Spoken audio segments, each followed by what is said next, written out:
So I like the double combo of gratitude and service, and I'll tell you why, because it's an abundance mindset. It's not scarce. You can't be grateful and scarce at the same time. You can't serve other people and adopt this scarcity mindset simultaneously.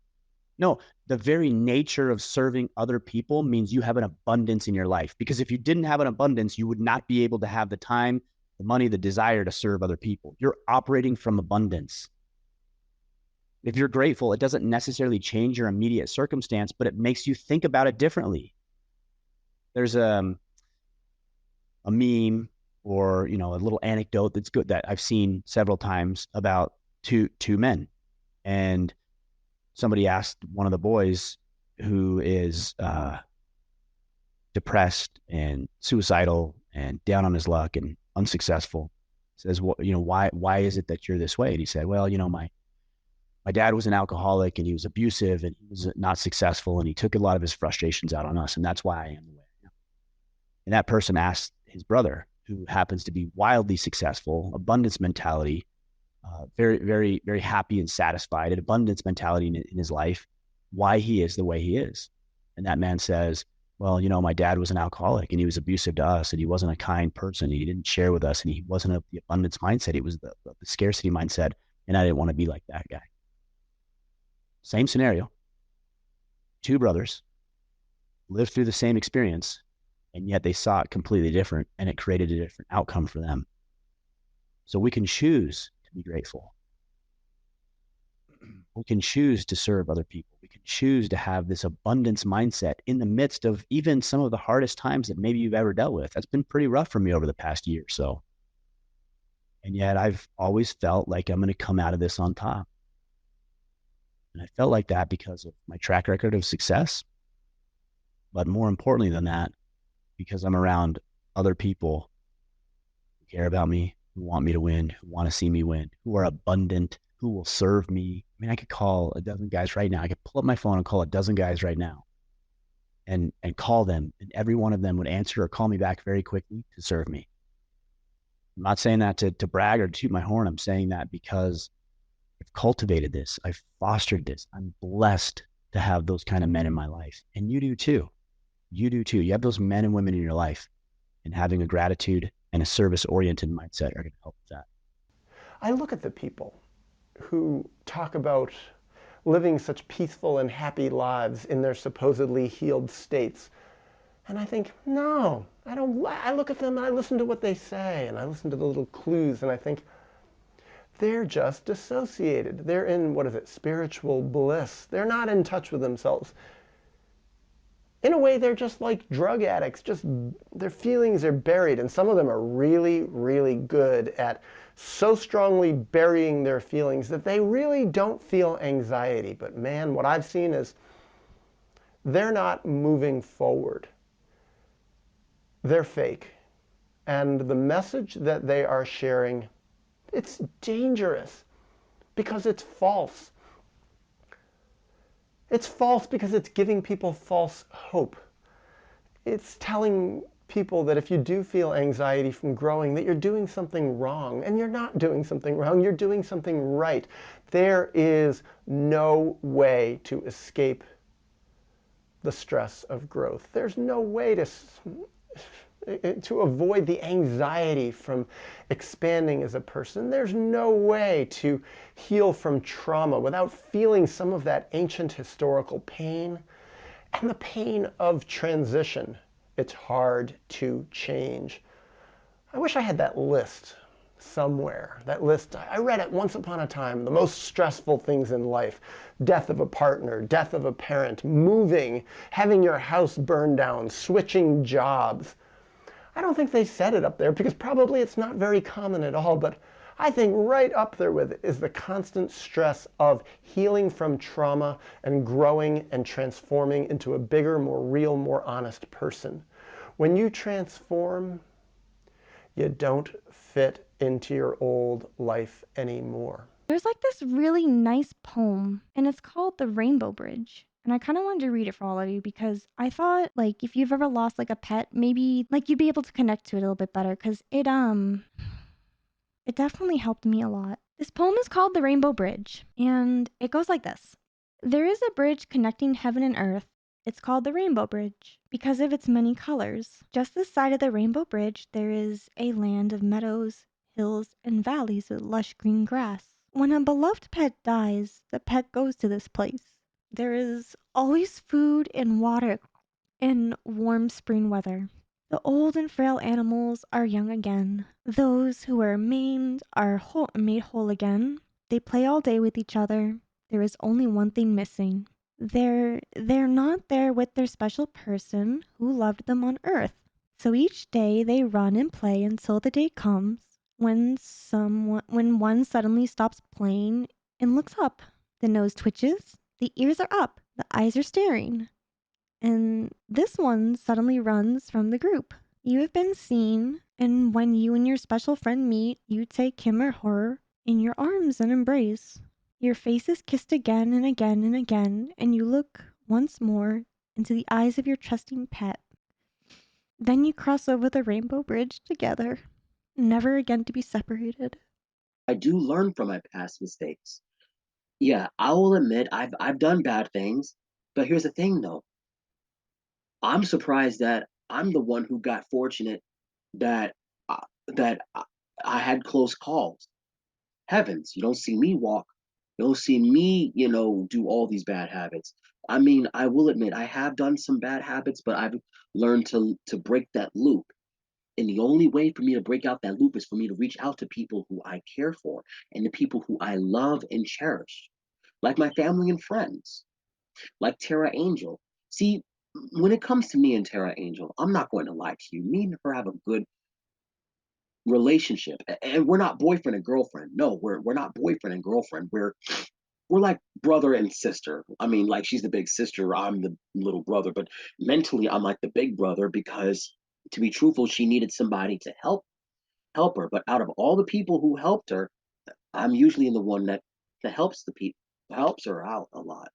So it's like an example. It's never too late to literally try to get yourself out of a pickle. It's if you're feeling like you're in a low point in life, if you're feeling like you're lost in life, like say if you're in the bottom of the barrel and you're trying to find your way out, let's say that a good person comes along in your life and he says, or he or she says, hey, I want to help you. You've been through so struggles so much. It's about time you it's about time you bloomed and become something that you will rightfully deserve to be. Would you take that opposition and then finally become something that you desire to be? Or would you just stay in a low point in life and never got a chance to stay, you know, regress? Yes, there are people who procrastinate, people who do make excuses, yes. However, like I said, it's never too late to do the right thing, you know? You gotta have a reason why you do it. Okay? I think that's very important. There has to be something that makes it all worthwhile, that makes all the things that we don't really want to go through in life worthwhile. There has to be something that when we have the free time, when we have the money, when we have the opportunity, we embrace it and we go after it and we do it. If you haven't found something like that, please find it. I think we all have deep within us things that we enjoy doing, things that can bring us that joy, that happiness. I think sometimes it takes us getting out of our comfort zone. It takes us maybe taking some risk. It takes us, being a little adventurous, a little courageous to come across it, maybe spending a few dollars. But I think we all have things that mean that to us. But the more you program yourself, the less self there actually is. What it means to be you, what it means to be human, is to have this canvas, this holodeck of imagination where you can go in any direction, where it doesn't matter what version of you are, where whatever version of you happen to be, truly, authentically, is the right one.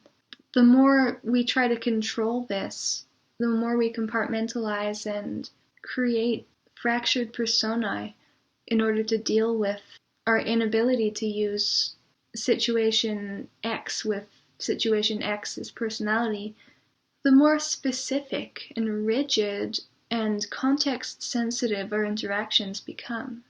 And it's an inevitability that people who end up in that situation are going to have extreme moments of panic, they're going to break down, they're going to experience what I would describe as a psychological blue screen, where they're stuck in a loop. They're having cognitive dissonance, they have two or more things happening inside at the same time that are contradictory, and it creates more and more and more chaos in the mind.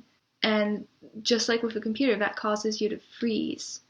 It causes you to either break down and have a panic attack and lose control entirely, or it causes you to become more dissociated to the point where you switch off and you become so numb that you don't even know who you are. And I've experienced both of these things before. I would say that the latter is the one that used to get me more, though. When I had a panic attack, nobody even knew I was having one, because I would just go very quiet, and it would be very confusing, very abstract. And the absolute worst thing was having to express emotions. When I'd get into these states, I would actually have to train myself how to interact with people, how to do the things that actually felt natural to me. It's like I didn't have a sun in my sky, so I had to construct a fake glowing light source that I could use for temporary self-expression. The only thing is, every time we do this, every time we make these fractured personae in order to interact and deal with these blue screens or whatever debilitating experiences we have, the more it depletes our life energy, the more tired we get. It's an incredible amount of work because you're constantly swimming upstream. Everything you're doing when you get into these states is working against your true nature. But when I say goals, I'm talking about what you actually want out of life. Because let's face it, we only got one life, right? Why not make the most out of it? Why not make every single second count? Live life with no regrets. It's going to be hard, believe me, when I say that. At the end of humble day, bro, like, please remember in the back of your mind that we all are going to die one day. Dead ass. Like, that's why I made that video. Death should always be on your mind. Remind yourself constantly that, my boy, my time here is limited. Like, I don't got all day just to fucking mess around and watch YouTube all day, to watch YouTube shorts, shout out to YouTube longs. I don't got time to watch top ticks, to watch chat snaps, to watch Instagram, shout out to instant gratification. I don't got time to do all that extra shit. The fuck?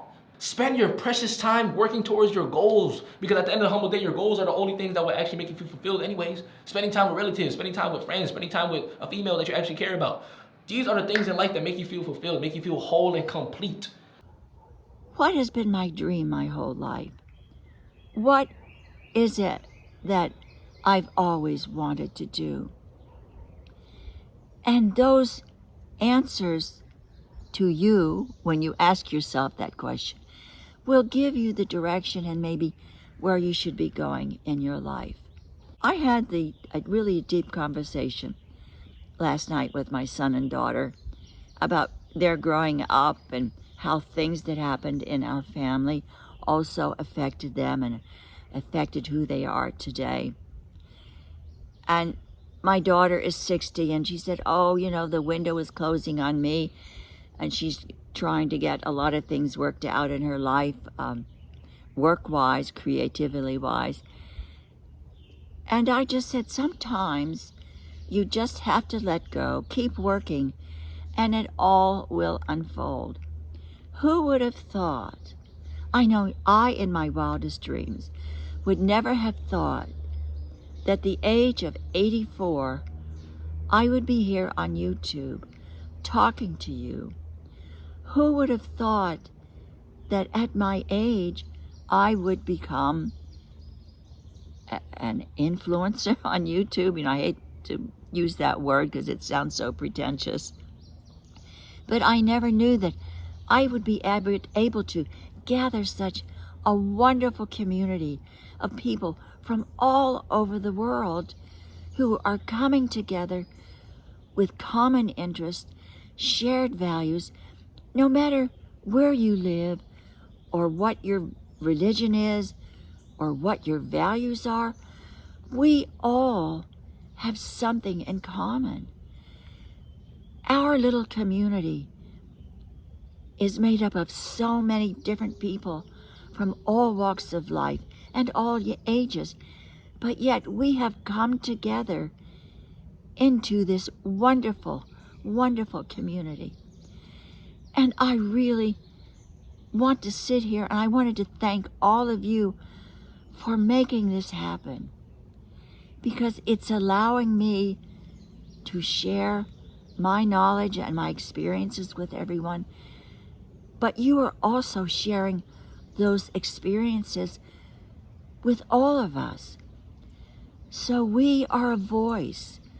We have become a voice that might make a difference in someone else's life.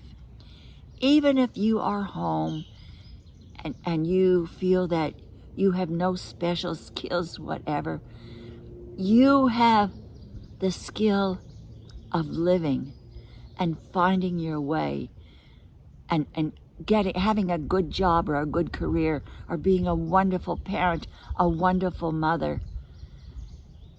Those things you have all shared here in this community. I urge people, and I know that a good chunk of my audience is made up of teenagers and even people in their early 20s, perhaps in the middle of their college career, to think about what kind of career will be in high demand by the time I graduate. And then consider, is this the kind of thing that I could be good at? And then consider, is this the kind of thing that I could continually pursue and at least feel satisfied with the results, even if it doesn't excite me? There may come a day when you get to do what you feel most passionate about, but I don't know if I'd recommend that everyone try to do that right from the get-go, because this is what's worked for me. This is what has allowed myself and my lady to have such a stable life together, such a happy and comfortable life together. And now we are able to do so much more because we have built such stability first. If people are patient, I guarantee it will be worthwhile in the long run. Let your intention be to say yes, which means to energetically allow whatever arises. You might let your breath be in the foreground. But if there's a strong emotion or sensation, let that wave be in the foreground. Let it belong. Explore what it means to allow it to be just as it is. Notice how it changes.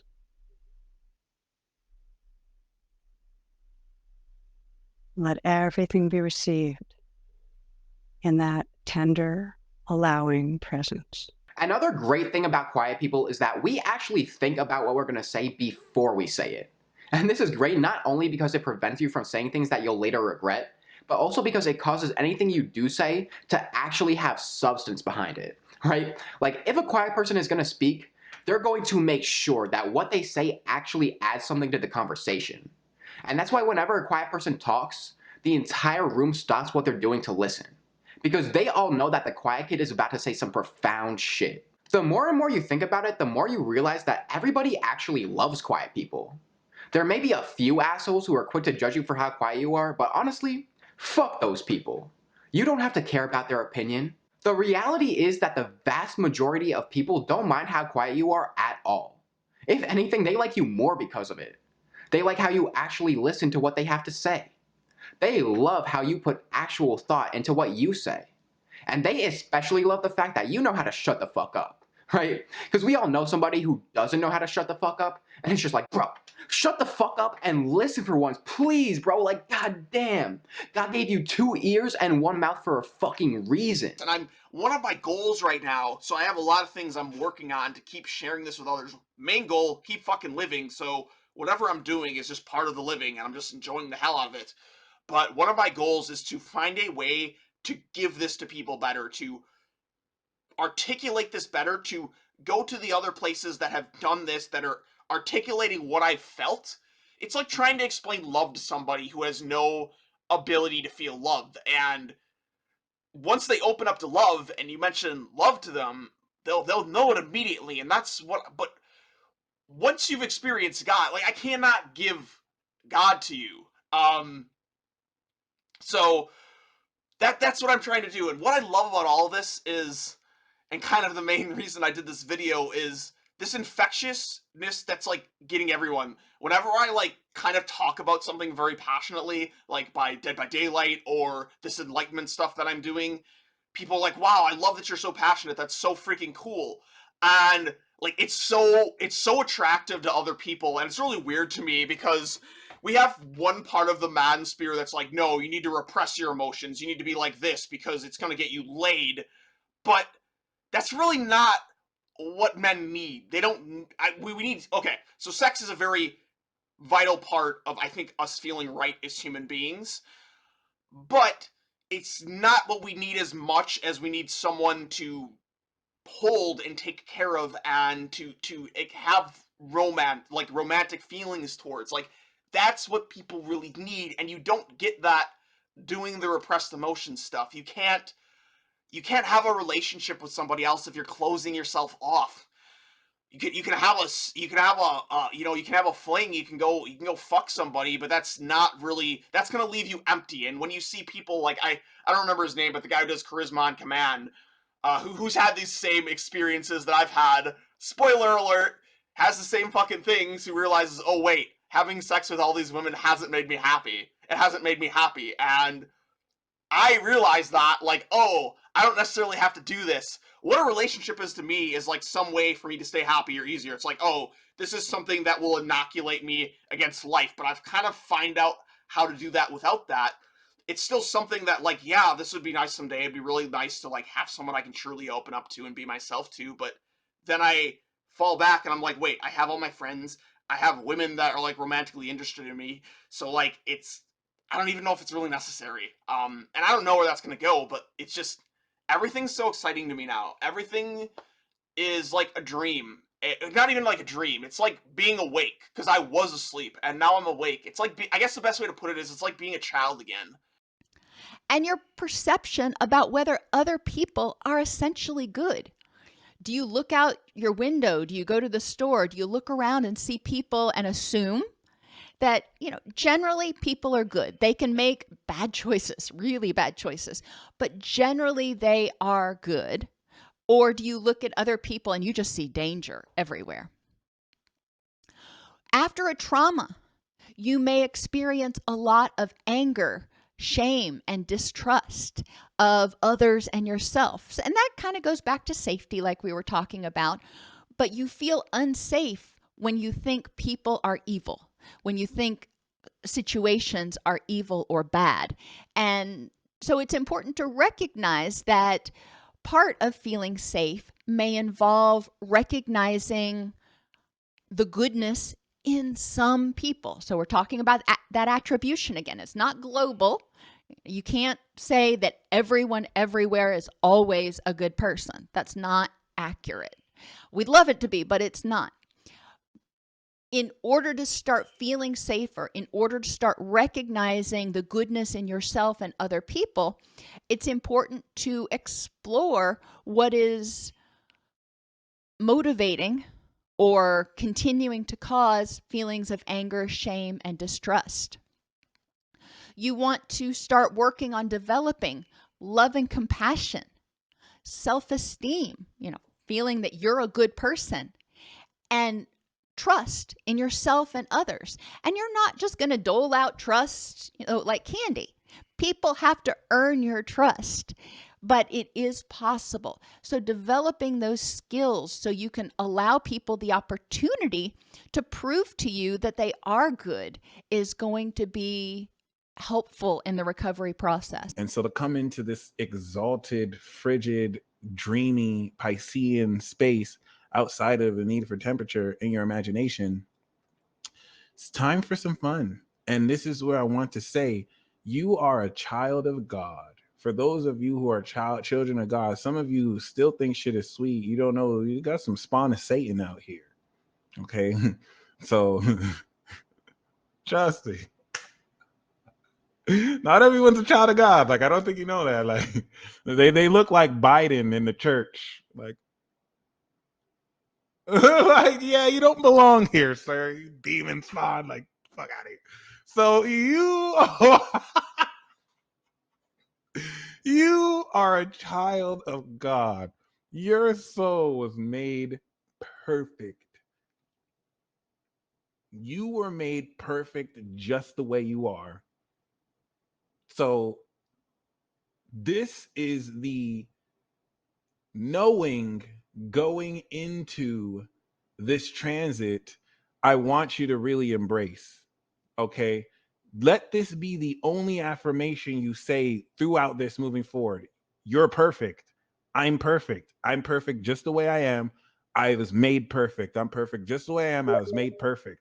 That means everyone who and we're not talking about people's opinions and postulation and rhetoric around, well, if you're perfect, then what about this? That's all based on their opinion. We're not talking about people's subjective outside looking in opinion on you. You are whole, you are perfect. Life is perfect. Everything God made is good. Forget people's inability to actually encapsulate the totality of what's happening. People bring in their limited perspectives that give them the illusion, since they hallucinate their conscious reality, that this life is anything but perfect. Everything that you experience in life is exactly the way it's meant to happen. The way you respond to it is your karma. That's it. And so that means everyone that has ever treated you or told you you are anything less than perfect is a goddamn liar. Whether through their actions, directly or indirectly, they infer this, they're a fucking liar and they're a fucking lie. And so let that free your heart from the illusion and the lies that have been projected on you. You do not have to take seriously or address anyone who approaches you as anything less than perfect. This is the basis of my whole service to you. You manifested me. And so I don't let this shit get to my head. I serve you as the perfect being that you were created to be. Namaste. I treat you the way I would want to be treated. Anyone else is probably a spawn of Satan. Like, they're an evil motherfucker. Yeah, they might pretend to be good, donate to stuff, but their ways are against truth. You are created perfect. So all the insecurities that you have in romance or love, throw that bitch in the trash. That does not belong with you. That does not have anything to do with you. Venus just finished out of Aquarius, so you know what you rocking with. You can name at least 5 reasons why anyone will be lucky to date or be with you right now. You were created perfect. This is a fact.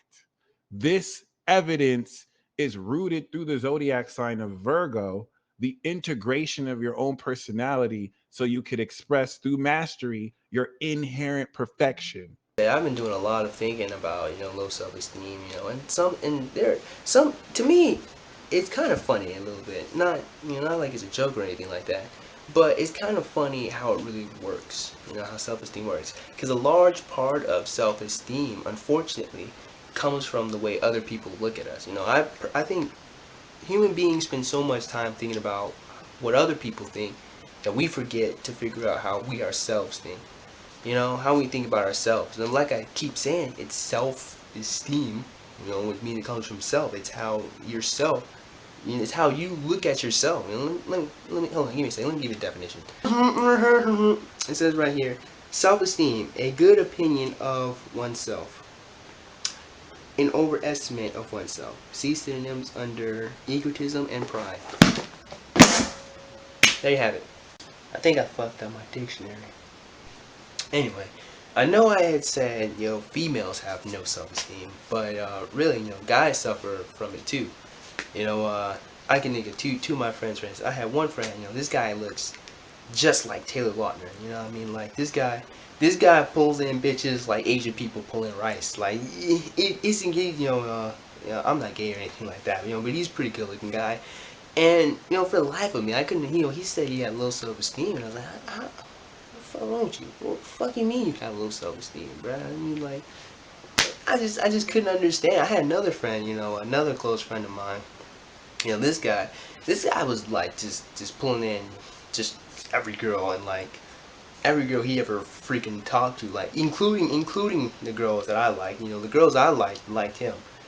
But for some reason, he had really low self. He's over here having sex with lots of different girls.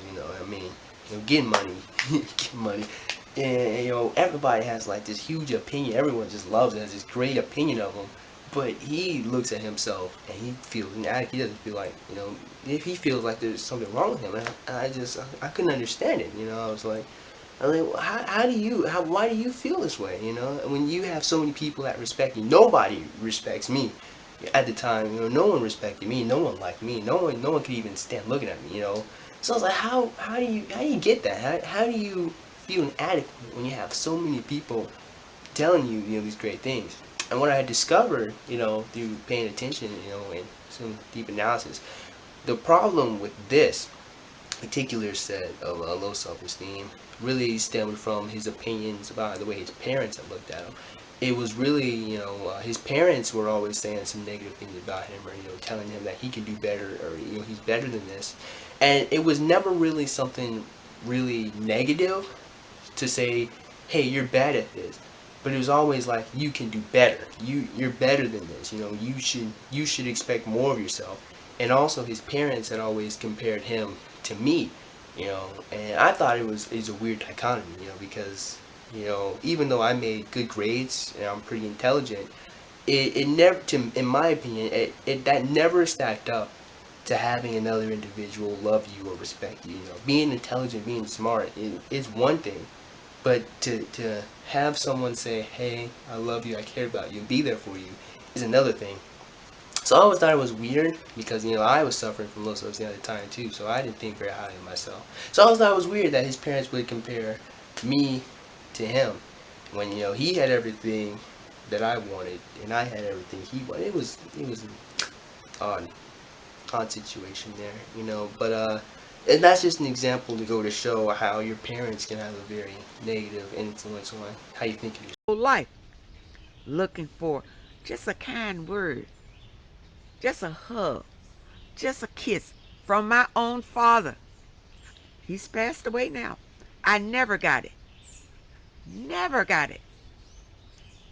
And unfortunately, it was during the time when he was on his way out of this life that I realized he can only give what he had inside.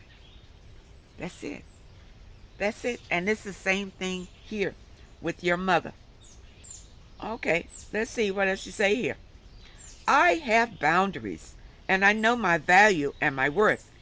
I have standards now, and I speak highly of myself in front of her.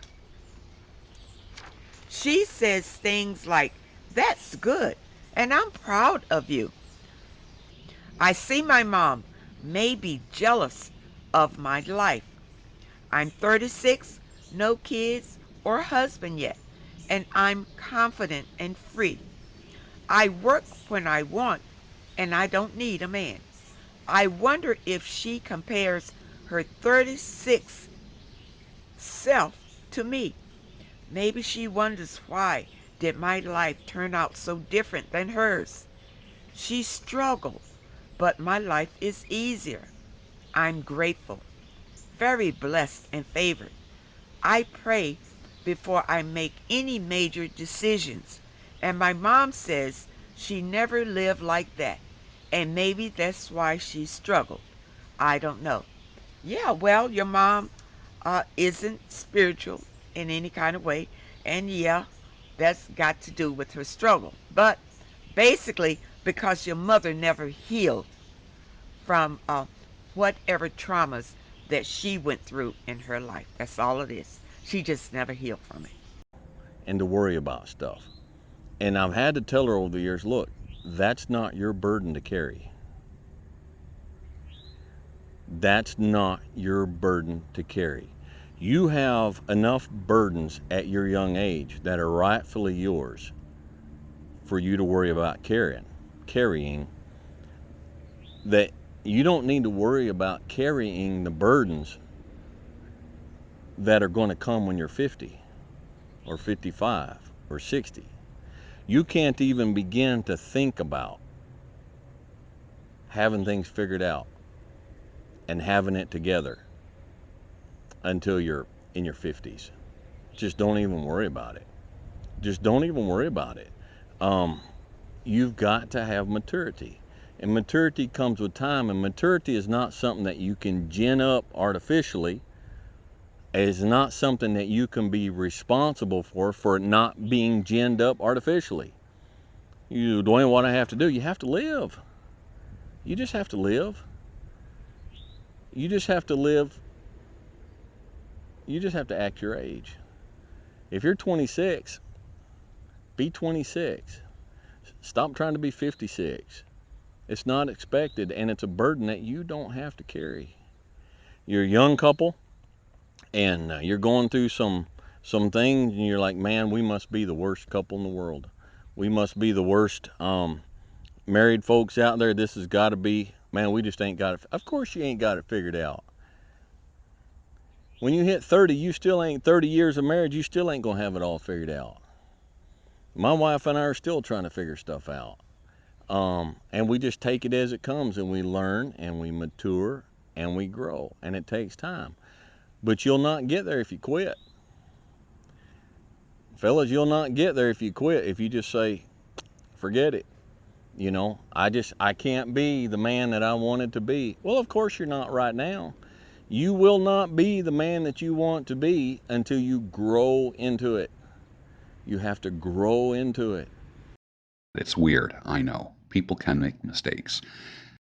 Sometimes the relationship be a little bit immature and not be ready for commitment, or think that they're not ready. They can't see themselves as a wife. They can't see themselves as a husband. Sometimes the relationship needs a breakup in order for people to see what they had. It's weird, I know. People can make mistakes. I have 2 women in my life that I completely regret breaking up with, and both of them would have made wonderful wives. And I was stupid. I was dumb. I made that mistake, and I regret it. But you live and learn. Like I said, most people I know, including myself, have done this. Everybody regrets 1 or 2 breakups that they initiated. Quick little message: you are not depressed, you are discouraged. And this concept is going to strike some like lightning, and their life is going to beautifully change. So what is the cure for discouragement? Courage. Not medication. Courage. Don't think that you're depressed. I'm going through depression right now. Or you start saying, well, my depression. Don't take ownership of that shit. Do not. You are discouraged. You need courage in life. You need courage to lose weight. You need courage to change your image. You need courage to ask that woman out. You need courage to make more money. Courage is the answer, not medication. I'm not putting down people who are on medication, but I will tell you this. Consider what I said. You are not depressed. You are discouraged.